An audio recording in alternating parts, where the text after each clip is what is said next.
Hello, people. Hope you're well. Now, I know that we've had few institutes that we've brought away. We've talked about courses. You may be in New Zealand. You've come to the dead end with your visa situation, with your job, and a lot of you are thinking about going back into studying. And the good thing is that a lot of you are seriously thinking about studying. So it's not just any course to stay in the country. You are looking at really upskilling yourself, getting yourself ready for when the market does begin to hire. So I'm really, really, really pleased today to bring University of Waikato Management School to you guys. I'm being joined today by Jason Matangi, the Director of Global Engagement and Development, and Tanya Clarke, the Regional Manager, South Asia for University of Waikato. Guys, welcome, and thank you for joining me. Well, thanks for having us. Great to be here. Thank you. So today, what we really want to try and do is, University of Waikato, one of the biggest names for management courses. What I really want to get to people today is just delve further into the courses, specifically the master's courses is the PGs and the masters is what I really want to focus on. Tell people about scholarships, what happens, what's inside these courses, how do they get into the courses. So it's a fairly casual conversation. So let's we've got a lot of information to get through in the next 20 minutes or so. So I think my first question is for you, Jason. We've got University of Waikato has the Masters of Business Management, the Masters of Applied Finance, the Masters of Professional Accounting. I'll park the digital business aside because I've got specific questions on that one, and the Masters of Management.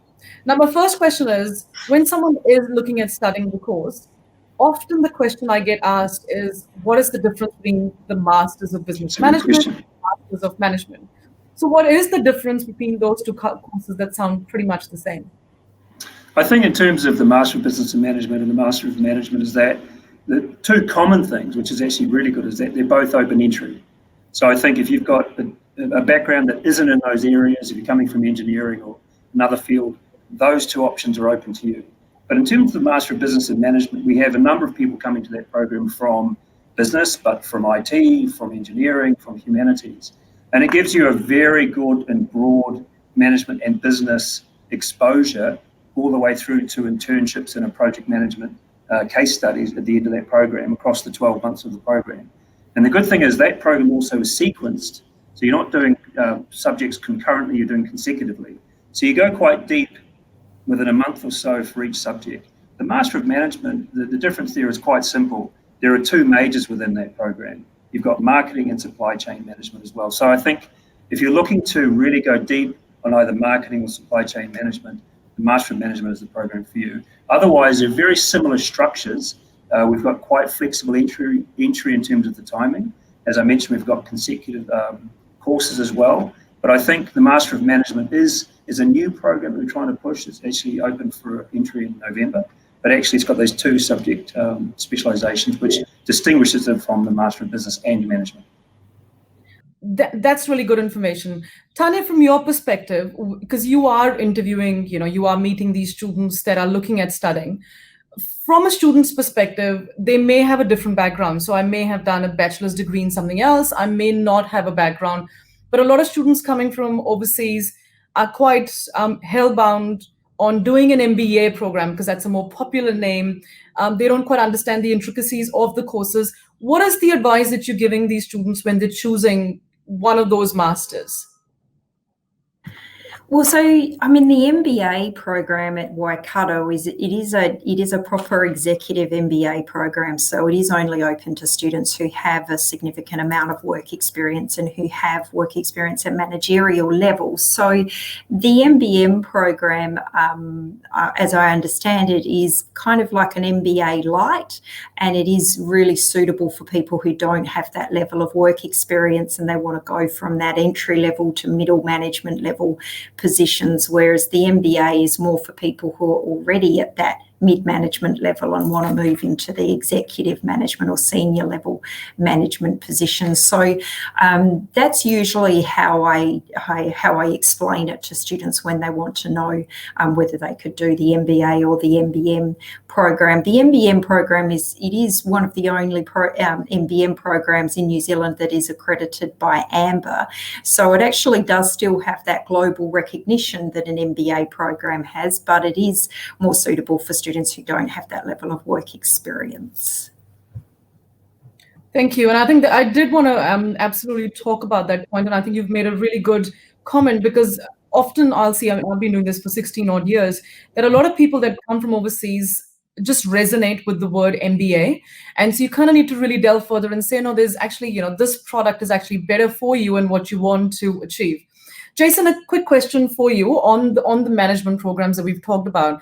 You've just mentioned about internships. And I know there's a lot of people that will, especially working professionals that have worked overseas for a few years, that are coming to New Zealand, because they want to live here, they want to study, and then they want to get their step into the door. The internship component of a course is quite a major, deciding factor for them. So the question for you is, when these students are doing these courses, and you've talked about internships in a few of these masters, is the university actually providing assistance in finding those internships and where they're going to be placed, or is it something that students decide of their own? The answer is absolutely yes. The university does provide assistance. My colleague, Dr. Stephen Bowden, his position, he's the Director of Employer Engagement, alongside my role as Global Engagement. He is responsible for assisting in that process. So what we find is, as we get to know the students during the course of the program, say the MBM, the Master of Business and Management, we understand where they'd like to fit, because they may have come from a different sort of background. So we absolutely do provide that assistance. And I just want to add that University of Waikato has a commitment to our undergraduate programs, all that they must have a work experience integrated throughout their study as well. So we call it WIL, Work Integrated Learning, as part of their program. So not only the postgraduate level, also the undergraduate level as well. Thank you. And I think that brings me quite nicely to my next question. It's almost like you could, this is not in my list of questions.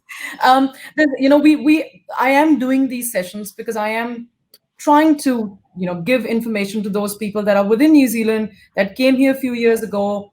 They had their course choices, weren't really that familiar. There's a lot of people in New Zealand that have either done their level 5 and 6 in business. They may have studied with other, institutes in the ITP space or PTE spaces. And a lot of those people are now seriously considering getting into degree programs. So my question for probably Jason first, and then moving to Tanya, is from that perspective, when someone has done a level 5 or 6 in New Zealand, and they're looking at getting into the bachelor's degree, first question, is there cross-credit availability for them? I think that's from a more academic perspective. And Tanya, are you getting those kind of inquiries? Are you seeing that happening in the industry? Over to Jason first, please. Short answer about cross-credit is yes, that is available. It's always case by case, but the general guideline for an undergraduate program is that up to a third would be able to be cross-credited. We're actually in a process now working with a provider, I won't name the provider, in another sector, where a number of those students are seeking to get credit. And they've done the NZDB, the New Zealand Diploma in Business Level 5. They're looking at getting up to 1 year's worth of credit into our Bachelor of Business program. So do we offer credit? Yes. Are we in the process now of looking at individual credit? Absolutely. It's a daily thing. So I think, no, it's a real thing. And it ultimately, how much you get is case by case, but I think general guideline up to a third for an undergraduate degree. And Tanya, just over to you, just to kind of finish that one off, please.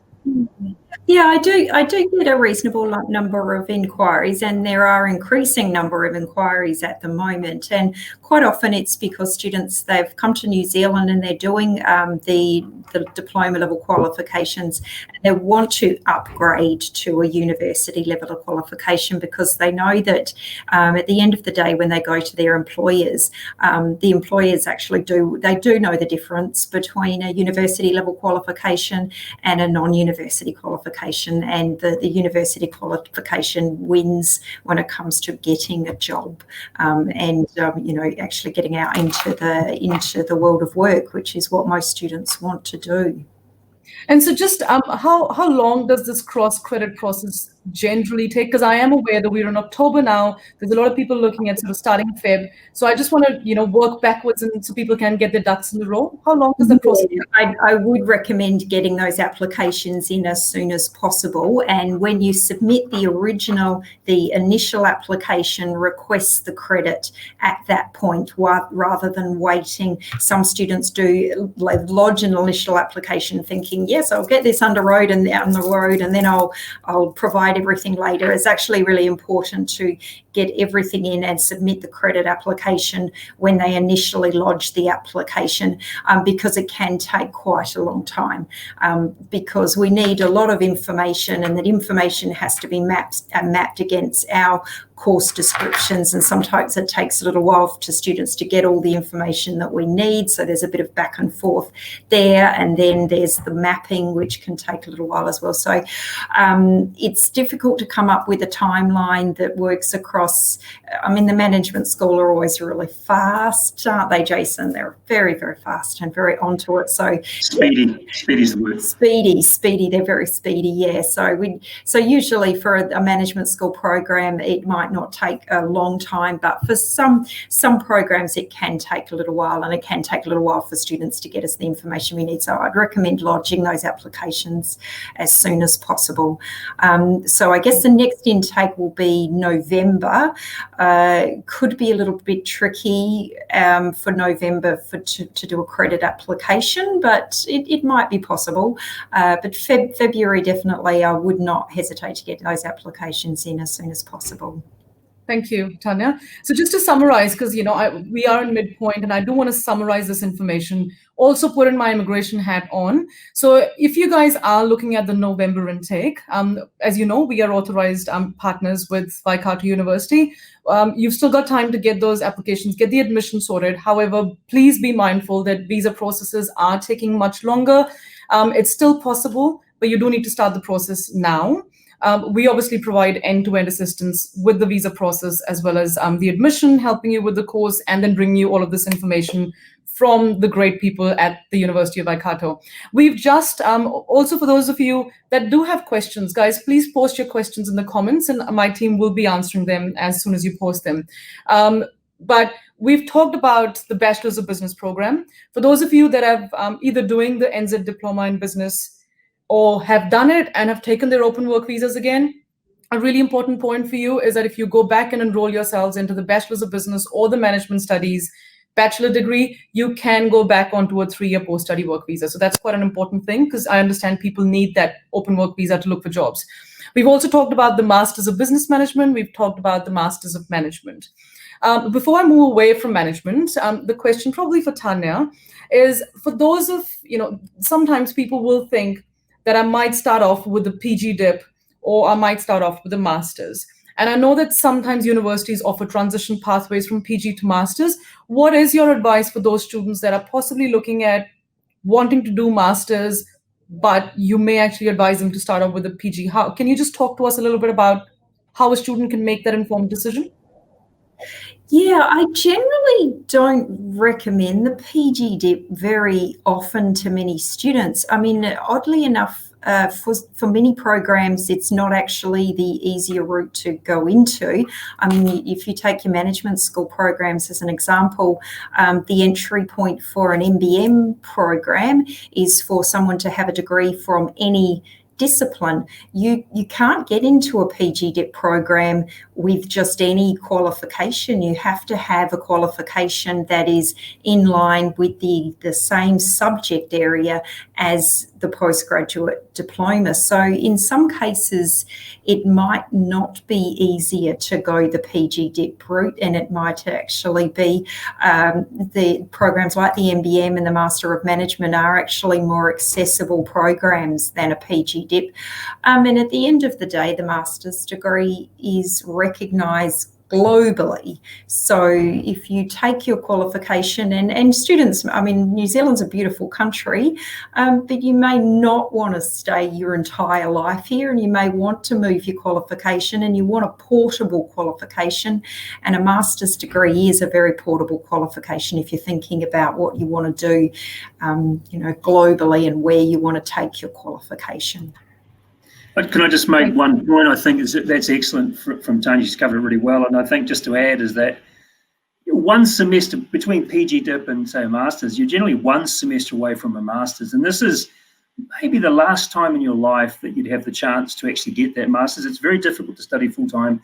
Of course, let's be open, there's an extra expense for another semester, but to be that close and you may not get that chance again, I think you've got to really weigh that up. So if you're making the commitment now to do postgraduate study, you've got the option for the master's PG Dip. You've got to choose the best program for you, but I think to be that close to a master's, I'd probably recommend doing the master's if you can full time. Thank you. Guys, don't drift away because I am going to talk about scholarships, and I think that's sort of the big one. But before I get into the scholarships, I do want to talk about a program that actually really intrigues me.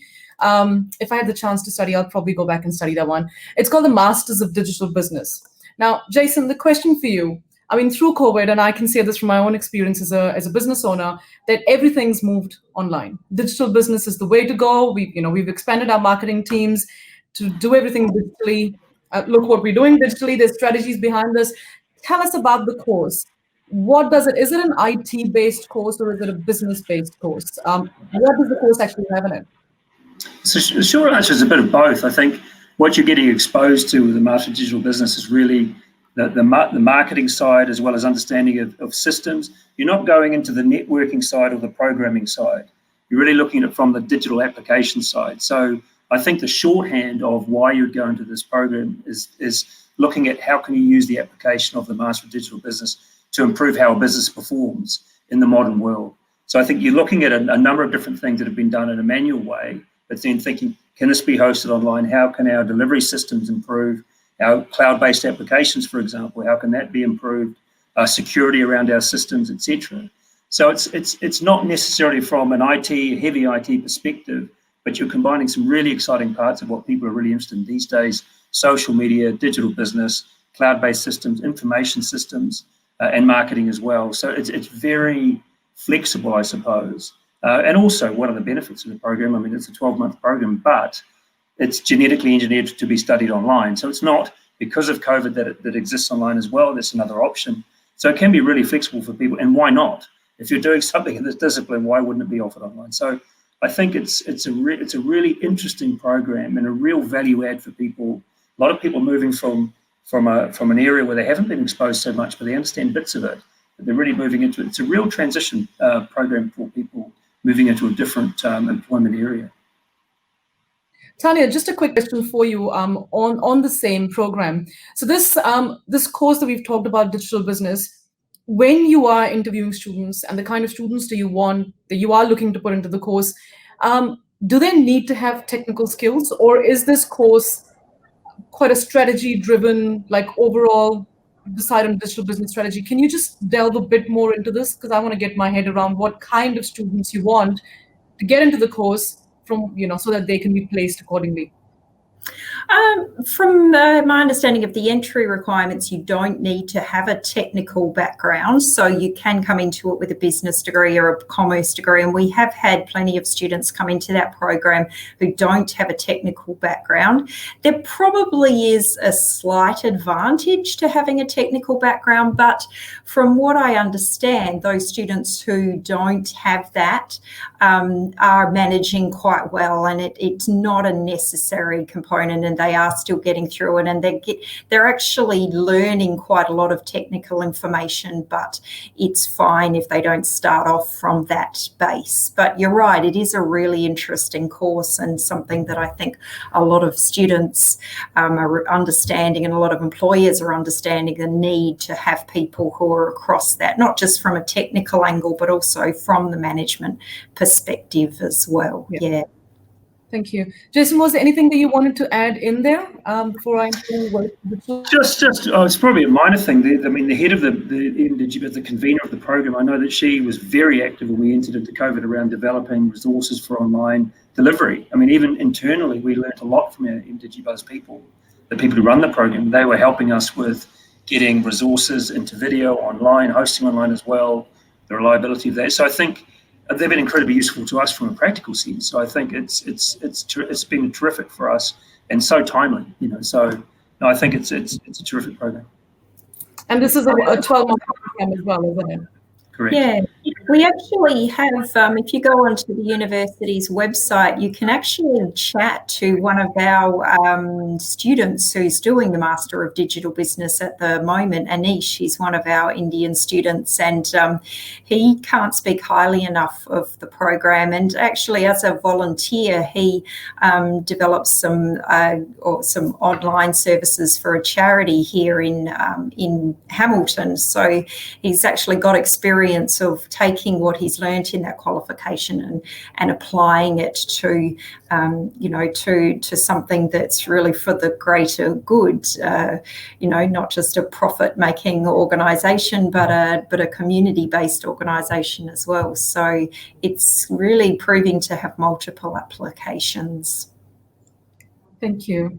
Now, we've talked about the courses, where those courses lead people, what kind of backgrounds those courses have. What I really want to talk about is the sort of misconception that I can possibly say that universities are unaffordable for those people that are returning students, as I call them, in New Zealand. And I just want to hit the nail on the head, because that is the perception out there, that if you are looking at studying again, restarting your careers, universities are unaffordable because it's too much fees. I do understand the University of Waikato offers some fantastic jumpstart for those kids, those students that are looking at getting back into studying. Tanya, can you please talk to us about the bursaries and the scholarships that are available for those people that are wanting to come back, and any entry requirements of the sort? Sure. So we have just introduced a 20% discount for students who are onshore and who want to study face-to-face in Hamilton at our Hamilton campus. So that would be applied to their first 120 points. So if you're not sure what I mean by points, that would be roughly equivalent to about the first 2 semesters or the first year of a program. And we issue you with an offer for a program, then you'll be automatically issued with a 20% discount, so you don't need to apply for that scholarship. For offshore students, we also have a discount of 20% for online papers, and a further, once the borders open, we'll also offer those students a further $2,000 travel grant to travel to New Zealand. So we are offering plenty of discounts and incentives for students to start their studies as soon as possible, whether they'll be offshore or whether they're right here in New Zealand. Thank you for that, Tanya. That's really helpful information, because people could really, do with scholarships at this stage, just to kind of get them started. Jason, question for you. One of the big questions for these people that are now going back into studying, and I think that's just something you said earlier on, that if you are looking at doing a master's, this is probably the last qualification that you're looking at studying. So just kind of, do it. Now is the time. My question to you is, a lot of these people, when they are thinking about studying, they're actually looking at the output. They want to know what's going to happen after, because they've now putting in whatever they're left of their lifetime savings after they've done the course first time. So they're coming back second time. So it is really important for these students to know what the industry placement is going to look like, what the market's going to look like, what kind of assistance I can get when I come to a university, when I'm doing this qualification versus just another master's that's being delivered. So my question to you is, what are those services? How does the university actually help those students get connected to the industry when they're finishing their qualification to actually get that first job that they need? Good question. I always maintain, I've been doing this for 20 years, is that students are here. They're not looking at the middle part of the study. They're always looking at where is it taking me. So I think universities and other sectors take this incredibly seriously. I think with executive programs of the Master of Management, the MBM for a start, as I noted before, we do have a dedicated resource here. He's an academic who helps to place people literally into internships and industry projects or into the capstone projects. We have a convener of, for example, the MBM program, who herself was an international student at the University of Syracuse in the US. So I think she understands firsthand. She's originally from India herself.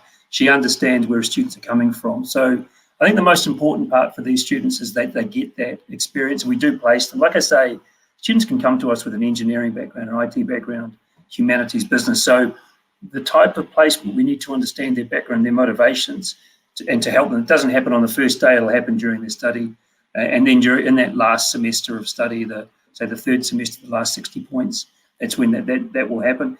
Of course, as well, during the program as well, you're getting this sort of reflection of work-based learning also. So you're doing a number of things. It's very interactive. It's not just sitting listening to a lecturer.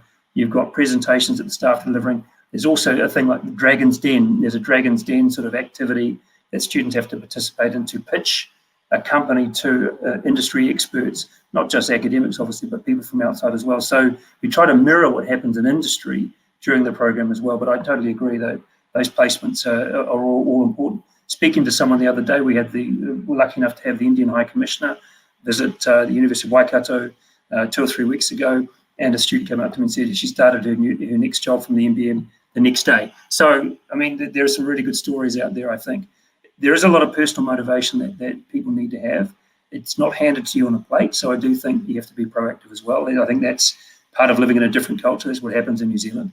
So it's a bit of both, but absolutely, yes, we do provide those placements. Brilliant, thank you. Tanya, before I kind of wrap this up, because I do have sort of a parting message for those that are wondering why they need to choose University of Waikato as sort of the last message. But I do want to talk about very quickly the Masters of Professional Accounting before we move on to the last message. Now, Tanya, can you just tell us, does this course lead people to getting registered? What are the outcomes of this course? Is it a year long or a year and a half long course? It's about 14 months, if I understand correctly. So it's an intensive course. So you do about 220 points in there, which normally would be done over 2 years, but it's offered intensively throughout the calendar year. So we're able to fit it into 14 months.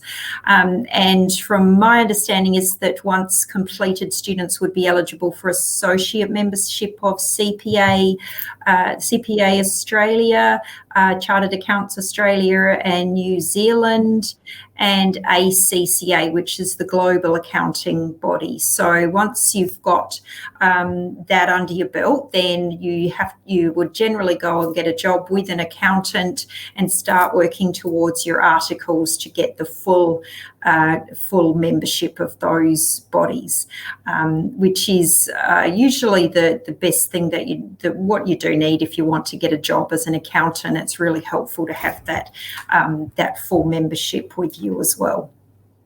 Jason, is there anything that you want to add to that course, please?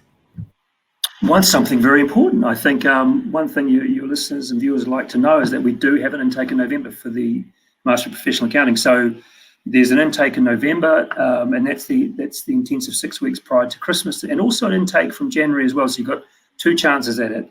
So we're looking forward to offering that. And that's where you commence the program. So apart from the November and January intakes, there won't be another intake until the end of next year as well. So I think now is the chance to get in. So make the application now. There's still plenty of time to apply for the November intake or the January intake. Otherwise, it's another year until we start the 2022 program. So. Thank you.